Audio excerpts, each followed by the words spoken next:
Happy New Year. I'm Alex, one of the pastors from Light City Church. One of the things that I found recently is that even though life these days seems to be in a continual state of flux, some things stay the same no matter what is happening around us.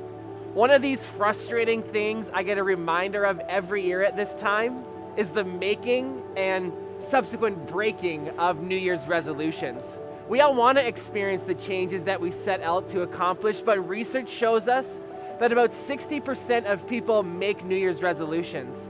And more than half of those people who do don't keep them for longer than a few months.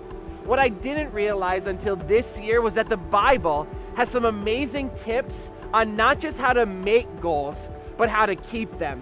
And since the biggest fall off seems to happen just shortly after we make them on January the 1st, I thought it was a great idea to set out on the most successful path possible so that each of us get to experience the changes in our lives we desire.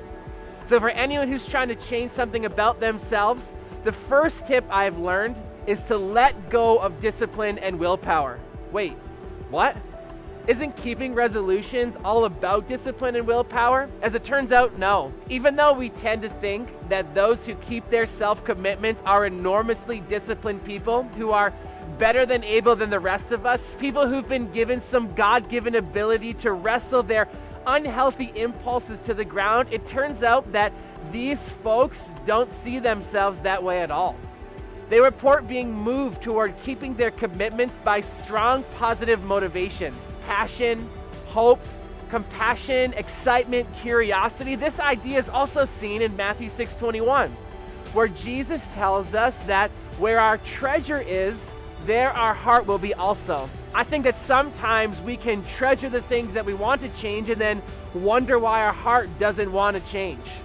I saw this again in an article in the New York Times that reinforces these findings. It shows us that, for instance, compassion and gratitude are strong motivators to change.